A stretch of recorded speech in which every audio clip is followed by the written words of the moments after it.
Hola, Sí, muy buenas tardes, Rogelio, ¿qué tal estás?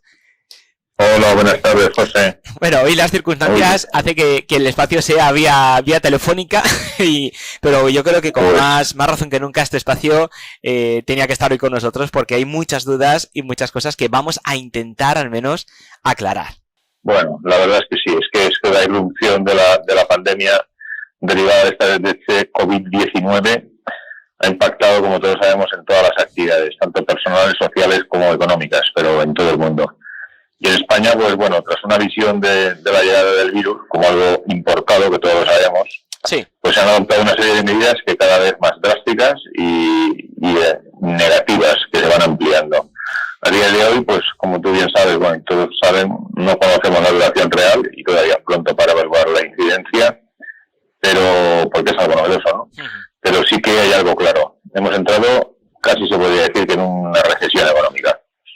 Y para hacer frente a esta variable económica negativa del COVID-19, pues se están adoptando medidas de variado calado e intensidad, que además, en mi opinión, van a requerir de ser complementadas por normas y actuaciones posteriores, dado que desconocemos tanto la intensidad como la duración de este brote, ¿no?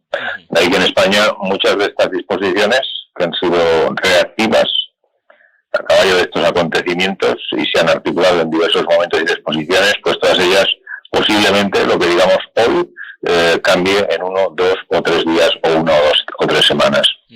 Hoy, pues bueno, esto como sabes, hay algunas disposiciones, como el Real Decreto Ley que se aprobó antes de ayer, que son complejos de interpretar, porque con la rapidez que se han publicado, pues no se han aprobado, no ha dado tiempo a pensar en cómo se iban a aplicar.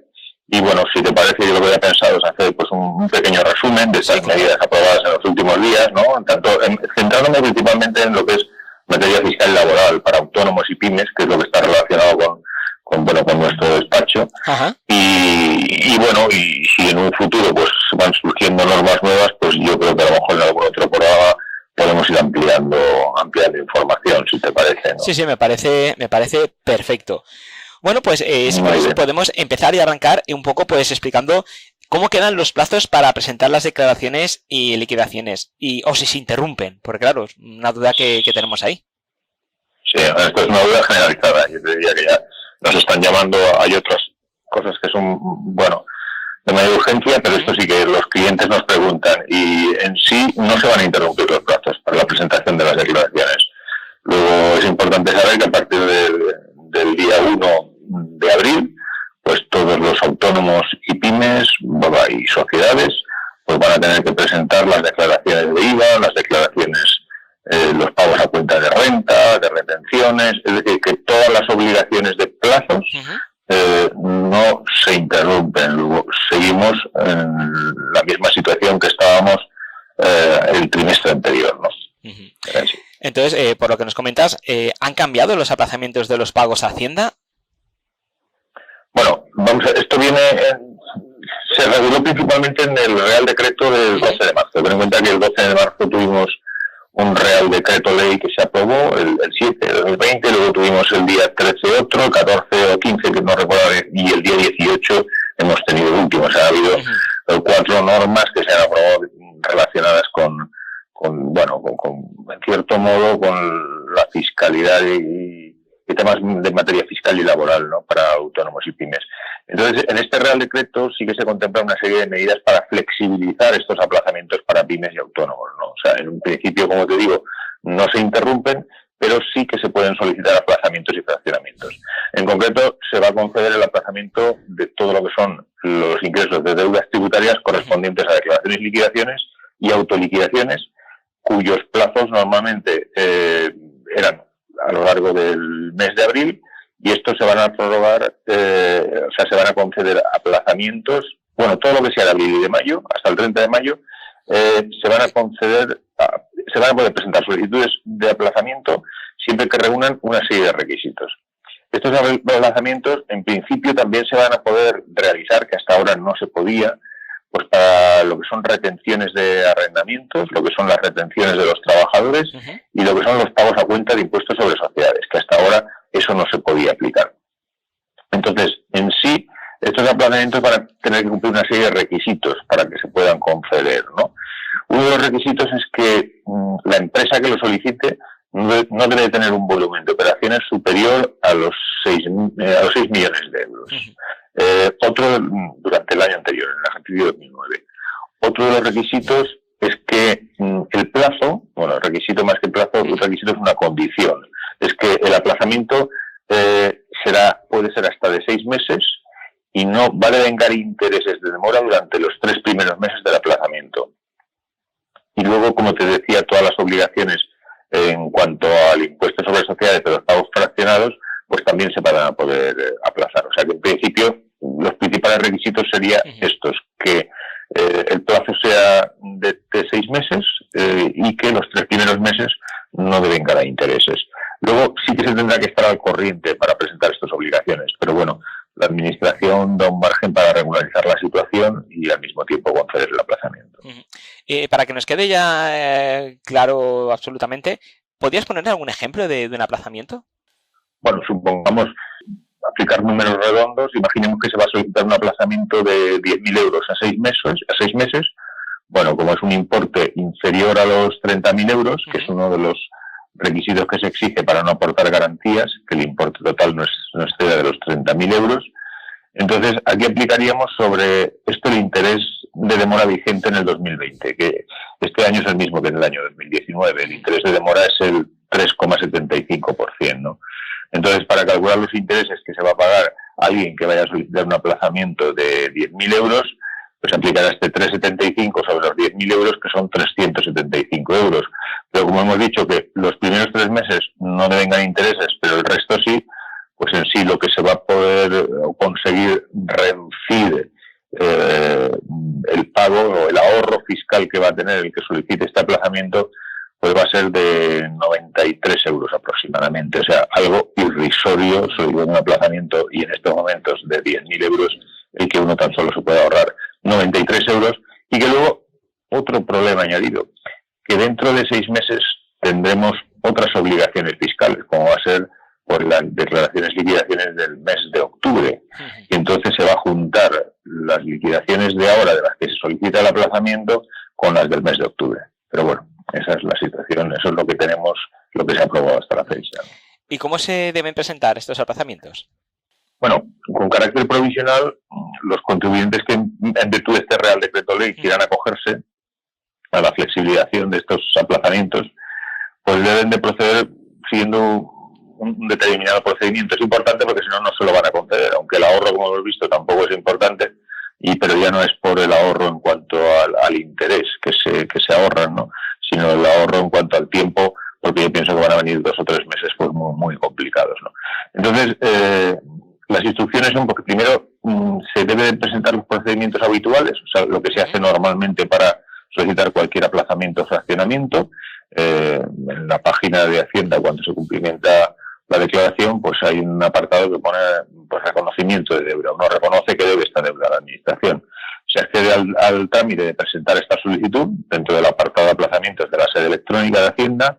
Se rellenan los campos de esa solicitud y, muy importante, ¿vale?, se tiene que marcar una casilla que ha habilitado la Administración para ello, que pone solicitud acogida al Real Decreto Ley 7/2020, por el que se adoptan medidas urgentes para responder al impacto económico del COVID-19. O sea, esto es muy importante porque si se solicita marcando otra casilla, no se va a tener derecho a acogerse a esta modalidad de aplazamientos, ¿no? Acto seguido, bueno, pues habrá que prestar especial atención pues a algunos otros requisitos, como el tipo de garantías. Habrá que marcar que está exento, porque para esto no hace falta aportar garantías, como te decía. Si pasase de los 30.000 euros, sí. La propuesta de plazos habrá que poner solo un único plazo, el número de plazo 1. La periodicidad no procederá a poner nada. Y la fecha del primer plazo se debe incorporar la fecha correspondiente al periodo de 6 meses, ¿vale?, que será el momento en el que se ha de pagar. Y es muy importante también, en el campo donde pone motivo de la solicitud, incluir la expresión aplazamiento RDL. Es como Real Decreto Legislativo. Incorporar esta redacción en el campo del texto es de especial trascendencia, porque si no, no se va a poder tramitar correctamente la solicitud y al final estamos hablando de que es un procedimiento que nos permite la administración que si no se cumple, pues bueno, pues pueden suponer recargos y demás. Y bueno, y acto seguido pues ya se presenta la liquidación. Uh-huh. Y un poco para esclarecer dudas que también hay respecto a este tema, ¿qué actividades se ha prohibido abrir al público? Bueno, aquí ha habido, como te digo, todo esto está regulado por el Real Decreto 463, que bueno, fue un decreto del 14 de marzo y acto seguido sacaron el 465 porque se dieron cuenta, hubo una pequeña alarma social porque había actividades que no las habían contemplado y bueno, pues empezaron a recoger firmas pues para decirle al gobierno que recapacitase, porque es que había algunas actividades como eran por ejemplo las peluquerías. Cierto. Les decían que estaban exentas y decían, pero ¿cómo no? Nosotros no podemos abrir, ¿cómo vamos a abrir si no va a venir nadie, ¿no? Bueno, entonces el artículo 10 de este Real Decreto, que contempla las medidas de contención en el ámbito de estas actividades comerciales, lo que son equipamientos culturales, establecimientos de actividades recreativas, hostelería, restauración, y en concreto todas esas actividades quedarían exentas, a excepción, hay una serie de actividades que no están exentas, ¿no? Son los establecimientos, por ejemplo, comerciales de alimentación, obviamente todos vamos pues al supermercado a comprar, establecimientos que vendan bebidas, productos y bienes de primera necesidad, establecimientos farmacéuticos, farmacias sabemos que están abiertas también, centros sanitarios, centros y clínicas veterinarias, ópticas y productos ortopédicos, los productos higiénicos, la prensa y papelerías, el combustible, estamos las gasolineras, los estancos, los relacionados con telecomunicaciones, asuntos tecnológicos, alimentos para animales de compañía, todo lo que es comercio por internet, telefónico, por correspondencia, de ahí que muchas grandes empresas como Amazon pues sigan suministrándonos todos los pedidos que les hacemos, las tintorerías, lavanderías, que hay algunas de ellas pues que decían, bueno, ¿cómo que una tintorería o una lavandería? Bueno, pues sí, hay personas que en su casa no tienen medios y bueno, pues con el fin de combatir el COVID, pues era interesante que claro, estuviesen abiertas para que puedan limpiar. Y luego, profesiones, la polémica fue en la actividad de peluquería, pero aquí se ha permitido, o sea, la excepción es la peluquería a domicilio. O sea, la peluquería a domicilio sí que se permite, las peluquerías en general no.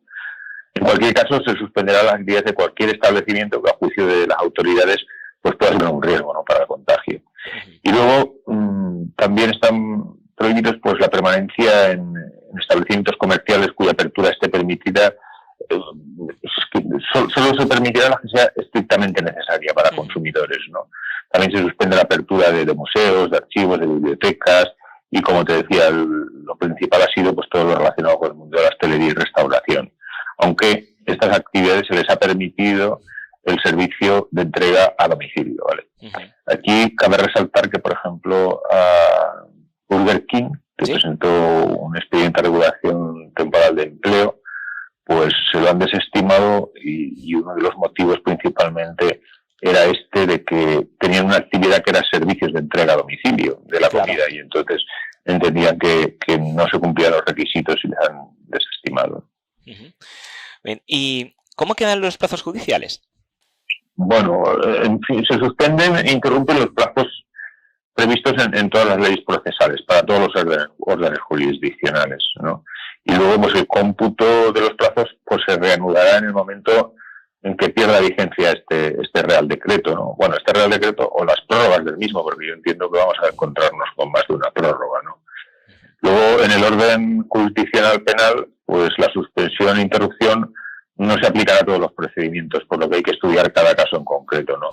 Asimismo, pues en fase de instrucción, el juez o el tribunal competente pues puede acordar la práctica de aquellas actuaciones que por su carácter urgente sean inaplazables, ¿no?, y que se van a dar más de una. Y bueno, y tanto los jueces como los tribunales pues podrán acordar las prácticas de cualquier actuación judicial que sean necesarias pues para evitar perjuicios que puedan ser irreparables en los derechos e intereses de las partes en los procesos. Entonces ya ves que en cierto modo pues hay una parte que se interrumpen y otra parte no. Y con respecto a los plazos administrativos, ¿qué ocurrirá? Bueno, ahí también se suspenden términos y se interrumpen los plazos para la tramitación de los procedimientos de las entidades del sector público. Como te decía, igual que en el caso anterior, los plazos también se reanudarán en el momento en que se pierda vigencia el presente Real Decreto o sus prórrogas, ¿no? No se suspende el órgano órgano para acordar mediante resolución motivada las medidas de ordenación o instrucciones necesarias para evitar perjuicios graves a los derechos e intereses de los interesados en procedimientos. Y siempre que esté, pues manifieste su conformidad, o cuando el interesado pues manifieste como que no quiere suspender el plazo, también eso es otra opción, ¿no? Uh-huh. ¿Y con respecto a los plazos de prescripción y caducidad? Bueno, pues los plazos de prescripción y caducidad de cualquier acción y derecho pues van a quedar suspendidos durante la vigencia del estado de alarma. Y en su caso, como los casos anteriores también, pues en caso de prórrogas, pues también durante la vigencia de estas prórrogas, ¿no? Uh-huh. ¿Y cómo queda la prestación extraordinaria por cese de actividad?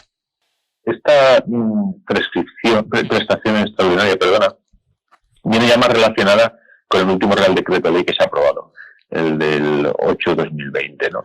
Entonces, con carácter excepcional y vigencia limitada a un mes a partir de la entrada en vigor, que fue del 463, porque se declaraba el estado de alarma para la gestión de toda la situación de crisis sanitaria de COVID, y hasta el último día del mes en que finalice dicho estado de alarma, ¿vale?, se prorrogará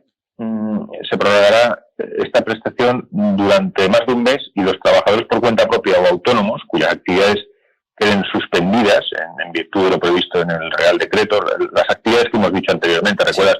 Hemos dicho que había unas excepciones, pero había otras que no son la excepción. Bueno, pues todas estas actividades, o quienes no estén dentro de estas actividades y su facturación en el mes anterior al que se solicita la prestación se vea reducida al menos en un 75% en relación con el promedio de facturación de los 6 meses anteriores, tendrán derecho a una prestación extraordinaria por cese de actividad. Estas se regulan en este artículo siempre y cuando se cumplan los requisitos. Vamos a ver, voy a intentar resumirlo de otra forma. O sea, hay una serie de actividades que se han contemplado en el Real Decreto 463 y esas actividades pues van a tener derecho a una prestación, ¿vale? Los que no estén dentro de estas actividades enunciadas en el 463, pues si pueden justificar que la facturación del último periodo, del último mes, ha sido inferior al 75% de la media de los 6 meses anteriores, también podrán solicitar esta prestación. Esta prestación es una ayuda económica. Entre los requisitos que se deben de cumplir, bueno, pues se tiene que estar afiliado y de alta en la fecha de la declaración del estado de alarma. O sea, no sirve que cada uno se vaya a dar de alta para poder tener, claro, por ejemplo, como autónomo, derecho a esta prestación, ¿no? Uno ya tenía que estar de alta antes. En el supuesto de que la actividad, como te decía, no esté suspendida con arreglo al decreto 463, pues entonces tiene que justificar la reducción de la facturación en al menos un 75%. Esto es un problema, porque a día de hoy, también hace 2 días que se publicó, que se aprobó el Real Decreto Ley, pues nos quedan dudas a los profesionales de cómo vamos a poder acreditar ante la mutua o ante la administración esa reducción del 75%, porque claro, si estuviesen fiscalizadas todas nuestras operaciones, podrían saber lo que hemos facturado la semana pasada, la anterior y la anterior. Pero tú dime una empresa que está en módulos o una empresa que está en directa simplificada, ¿cómo determina que realmente su facturación se ha visto mermada en más de un 75%? Pues es una duda que estamos ahí investigando a ver cómo podemos dar una solución airosa para nuestros clientes. Luego, otro de los requisitos es que también los que soliciten esta prestación tienen que hallarse al corriente en el pago de las cuotas de la Seguridad Social. No obstante, la Administración, bueno, si a la fecha de la suspensión de la actividad o la reducción de la facturación no se cumple este requisito, porque alguien tiene pues una pequeña deuda con la Administración, bueno, pues el órgano gestor invita al pago, que el autónomo pueda regularizar esta situación en un plazo de 30 días. Y si regulariza la situación, esté descubierto, pues produce plenos efectos para adquisición del derecho a esta protección. Este derecho a esta protección es derecho a cobrar. Lo que estamos hablando es de un autónomo que dice, bueno, pues yo mi actividad prácticamente ya no tengo ingresos, entonces lo que quiero es ver si puedo beneficiarme de dejar de pagar el seguro de autónomo y beneficiarme de cobrar una prestación de la Seguridad Social. Y yo, pues como autónomo, si estaba dentro del Real Decreto 463, por ejemplo, alguien del sector de hostelería, pues lo tengo claro, porque como eran una fuerza mayor, porque a mí me lo habían establecido por Real Decreto que tenía que cesar la actividad, pues yo voy a tener derecho porque cumplo los requisitos. Ahora, si no estoy dentro del 463, digamos, por ejemplo, cualquier otra actividad, un profesional, pues dice, bueno, ¿y cómo justifico yo que realmente no he tenido esta reducción de mis ingresos para poder tener derecho a esta prestación, a que la Seguridad Social me pague, ¿no? Bueno, la cuantía de la prestación pues, se determina aplicando el 70% sobre la base reguladora. Cuando no se acredite un periodo mínimo de cotización para tener derecho a la prestación, pues será el equivalente al 70% de la base mínima de cotización de autónomos. Y esta prestación extraordinaria, por cese de actividad regulada en este artículo, en principio va a tener una duración de 1 mes, pero como todo, va a poder ampliarse en función de la duración que tenga todo esto, ¿no? Una ventaja es que el tiempo de la percepción se va a entender como cotizado y no va a reducir los periodos de prestación por cese de actividad en beneficio de un futuro, bueno, pues que uno pueda tener más cotizaciones. Sí que algunos clientes nos han venido diciendo, oye, pues es que yo estoy de baja, bueno, no, vamos a ver, la percepción es incompatible con cualquier otra prestación de la Seguridad Social, o estás cobrando por una baja o puedes cobrar por esto, ¿no? Y al final, el problema, como te decía, que es lo que estamos gestionando o consultando con quien tiene que resolver esto, pues ten en cuenta que la gestión de esta prestación corresponde a las mutuas de accidente, y son estas entidades colaboradoras con la Seguridad Social las encargadas de esta gestión, de estas funciones y de los servicios derivados de esta protección por cese de actividad. Y al final son ellos quienes nos tienen que indicar cómo, porque si no vamos a estar los profesionales presentando expedientes que nos los van a tumbar porque no cumplen los requisitos.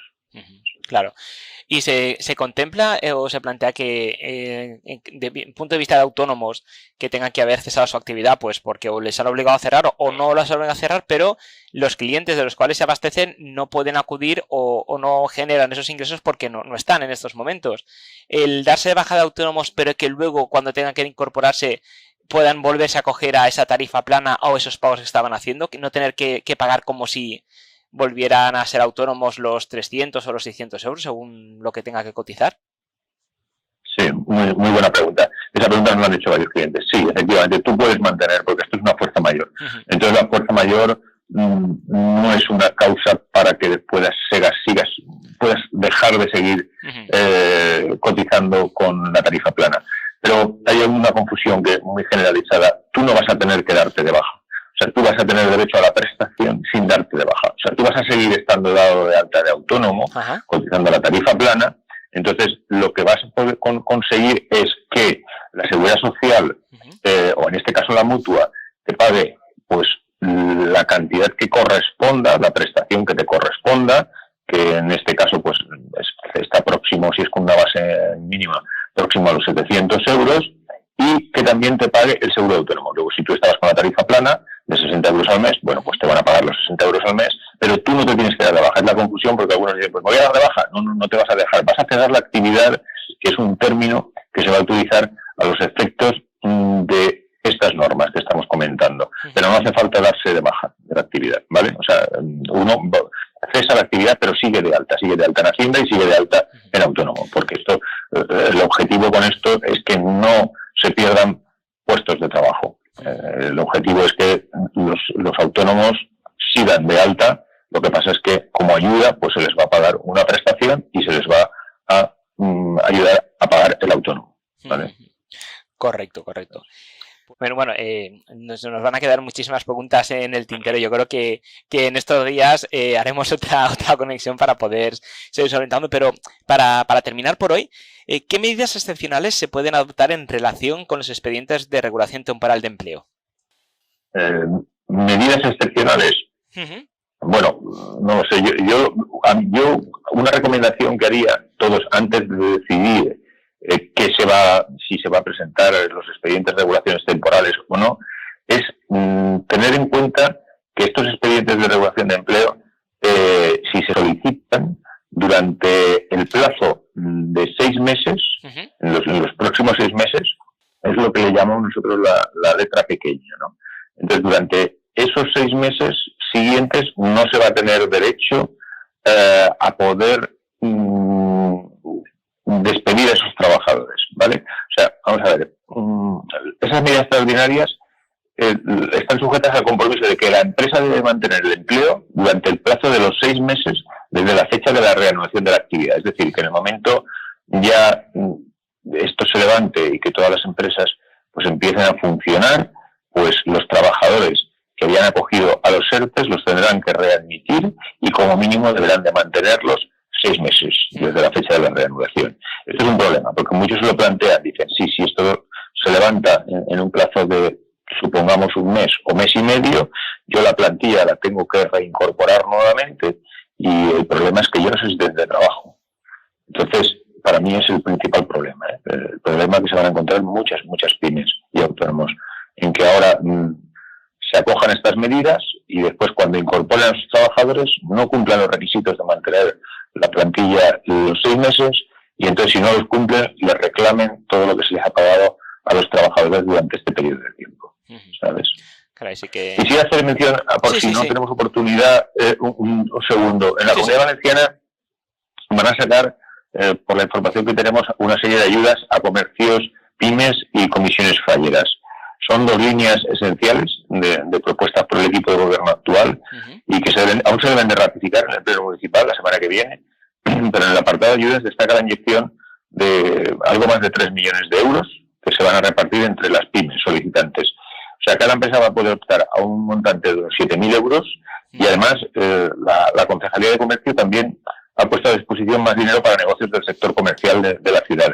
En total creo que hay también cerca de más de 400.000 euros, que esta convocatoria ya se había lanzado antes de la crisis del coronavirus, pero ahora va a servir para aliviar los gastos fijos y comunes de muchos comercios, ¿no? Cada negocio va a poder recibir hasta 3.000 euros y se puede solicitar hasta el 31 de marzo por vía telemática a través de la página web. O sea que te digo que hay 2 ayudas que yo invito a todos los autónomos y pymes de Valencia a que si pueden que se informen, porque tenemos una ayuda que puede llegar hasta los 7.000 euros y otra ayuda que ya está en vigor y que pueden acceder a través de la web de hasta 3.000 euros antes del 31 de marzo.